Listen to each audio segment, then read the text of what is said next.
Hi, Ashley. We are working with Rowan, and we have noticed that he is exhibiting some serious stress signals when he's in the crate, whether when we come in, the excessive barking, particularly though we did notice it the last time we saw him for a S.M.A.R.T session when we left, his barking was pretty excessive, and we just don't want you to have any noise complaints and we also just don't want him to be stressed out in the crate. So a few notes, we are going to highly suggest, as we did leave on the postcard as well, that you do move this crate from away from the front door.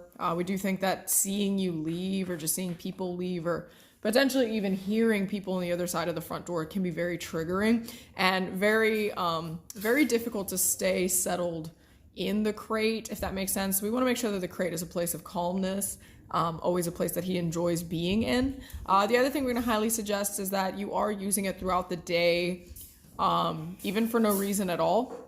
But the reason being that it doesn't necessarily mean that you're leaving. We do not need the crate to become a symbol of you only go in here when you leave, because he's never going to he's never going to really enjoy it. It's going to be a source of anxiety because that means that he's going to be alone. So we want to make sure that you're using it more frequently. But here what we're doing is we're just leaving it open, conditioning him to go in and out on his own volition, rewarding him highly. And then in a moment, we're going to mess with the door and latch it. The reason we're doing this is even though the issue is not severe, whenever a dog is showing signs of separation anxiety, it can go from 0 to 100 very quickly. So we want to make sure that we are addressing it now before you actually have a problem on your hands. So everything that we're telling you in this video, please make these adjustments and start, doing this stuff and using it more often. The other thing we're doing also is that we are teaching him hush today, which we'll show in just a moment. He has a tendency to abuse that bark of his. And though we do enjoy a vocal dog to a degree, his barking is getting a bit, it's almost like getting yelled at. kind of feel like we're getting cussed out. So we want to make sure that we're piping that down, because again, we do not want you to end up having any noise complaints. And not to mention, if you do need him to actually use a bark for a reason, he doesn't become, the boy who cried wolf, the dog that always barks all the time. We want to actually maybe purpose it for a reason. Maybe he needs to go potty. Maybe he's hungry, but not at any means should he just be barking for attention or to get out of his crate, because all that does is cultivate a lot of anxiety. We want to make sure that he's remaining calm. So he's doing really good with this, as you can see. We did not let him out of the crate when he was extremely elevated in his energy. He was yelling at us. We wanted to get out, so we made sure that we had a nice, clean, calm moment before we let him out of the crate, so that he didn't think that his barking influenced us opening the crate sooner. Good job. And again, Taylor's clicking just moments that he's going in there all by himself. Be a thing.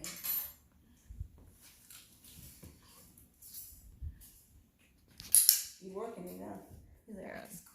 And you see now he's going in and out, in and out. He was a little resistant at first, but now he's walking in there just fine, which is fantastic. We are keeping the door open for now, but in a moment we will latch it. We'll just stick around. We want to make sure that he knows that, just because this door closes doesn't mean anyone's leaving. And we will talk to you more about, working with potential triggers, such as picking up your keys, putting on your shoes, purse, backpack, whatever you grab before you leave, so that it's not that big a deal. But again, we do think that changing the placement of where the crate actually is will help him settle a little bit more. We do think that he'll probably sleep with a lot more ease if he's in an area that he can't just hear people walking past, because your door is it's literally on a sidewalk. Good boy.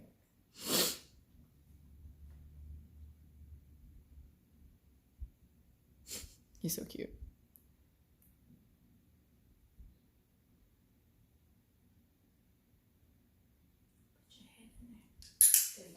Good.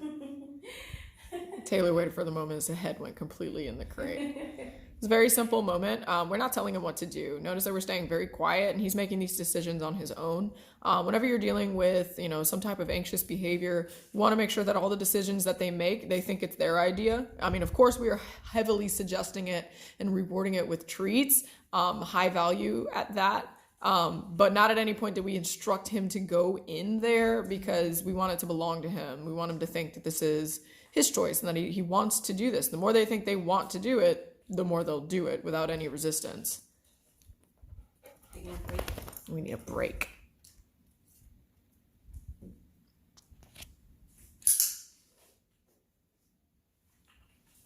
I would just what I like to do instead actually besides giving him the actual treat, I like to actually sprinkle treats from the top.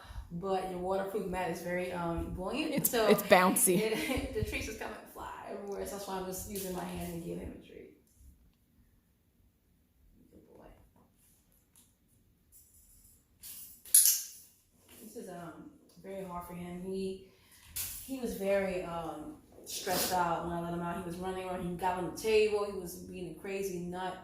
So I just took a step back. I just sat down, and I'm really calm right now. And it's making him, convincing him to be calm as well.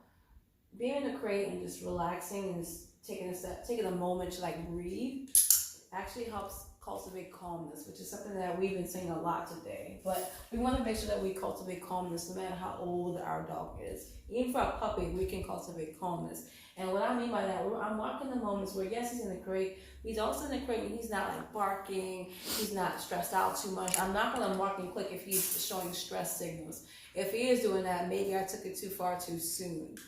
But yeah, we're going to talk more about that when we see you next time. We really want to break down what cultivating calmness is and how you do that.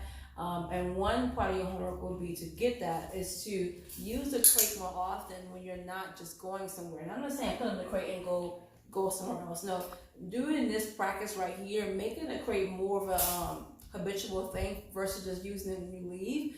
It's going to help convince him this is a place where he can relax. You know, it's not really a trigger when you're leaving. You know, because we're not leaving, we're staying here. He's going to get treats in this crate.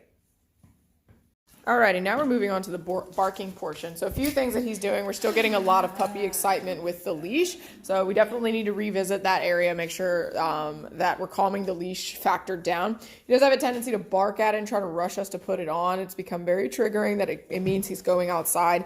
So we do recommend practicing with the leash and not necessarily always going outside so that it just doesn't become a predictable factor. But yeah, so right now we're just messing with it, waiting for the moments that he's going to bark, doing a few funny things. You know, see if he's going to start rushing us. If he starts to rush us, then we're going to say hush. Put our finger up to our mouth. Now he's being a good boy. We did it one time. We said hush one time. They didn't crazy. So get off. Good boy.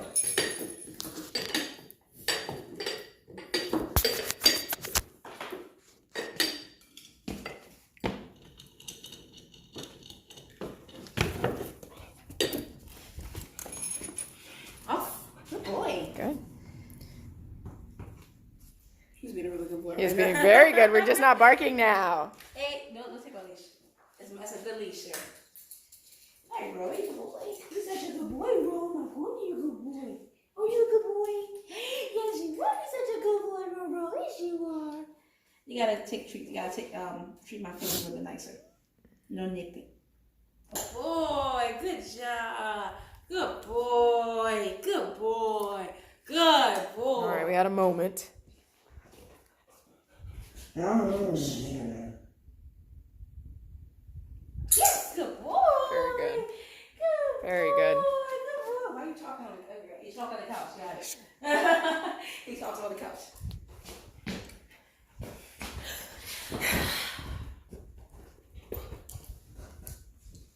Okay, you're a cat now? I know it's a lot going on.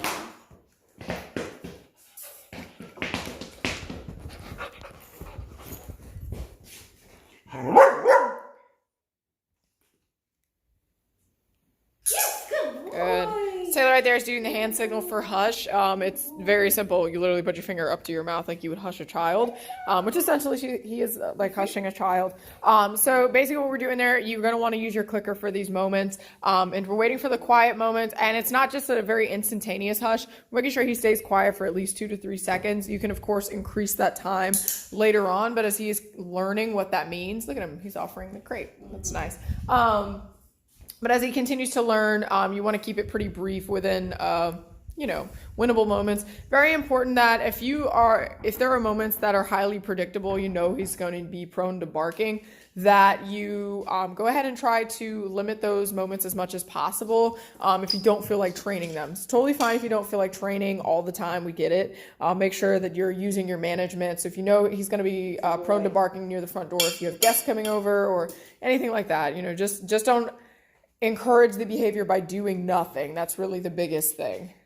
But yep, that is him today. He's doing really good. You have one S.M.A.R.T session left. We highly suggest seeing us soon for a coaching session. We definitely need to see him a little more frequently so that we can make sure we're managing some of these behaviors so that they don't become problems. But of course, we want to keep moving forward with his cues, with his training, so that you guys can have some nice, clean walks, and he's just an all-around good boy. If you have any questions, as usual, let us know. Bye.